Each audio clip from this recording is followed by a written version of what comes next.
Mom, Dad, Auntie, Uncle, Grandfather, Grandmother.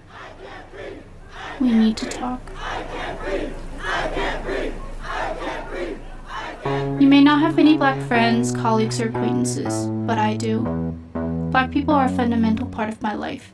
They are my friends, my neighbors, my family, and I am scared for them.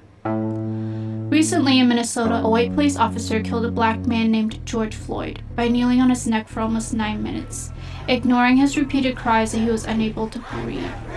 2 more police officers helped pin Floyd down, while a 4th Asian officer stood guard and didn't intervene. Floyd is not alone.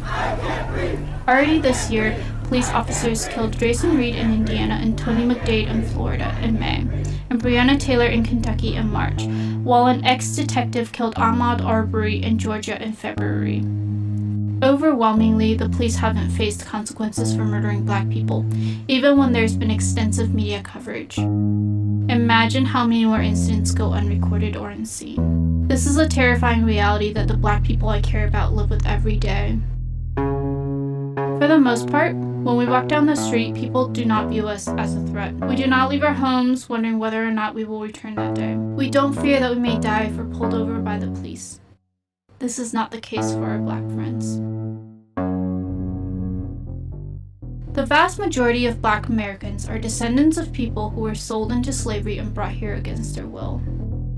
For centuries, their communities, families, and bodies were abused as property for profit. Even after slavery, the government has not allowed them to build their lives. It has legally denied them the right to vote, get an education, or own homes and businesses. These inequalities are enforced by police and prisons, which can be directly traced back to white slave patrols and plantations. Black people are under a constant threat of violence that continues today. Their oppression has not ended. It has only changed form. Black people have not only persisted, but also persevered against all odds. They've been beaten by police, jailed, and killed while fighting for many of the rights that we all enjoy today, even in an unfair system that pits us against each other. Black organizers helped end unfair immigration laws and racial segregation for us all. Though there has been progress, this unfair system is still winning. Throughout these hundreds of years, our government is still killing Black people and getting away with it.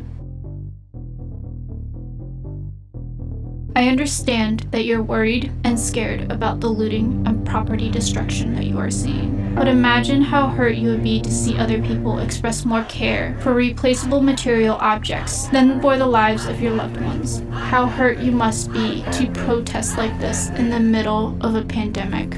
Imagine the exhaustion of fighting against the same state violence that your ancestors fought against.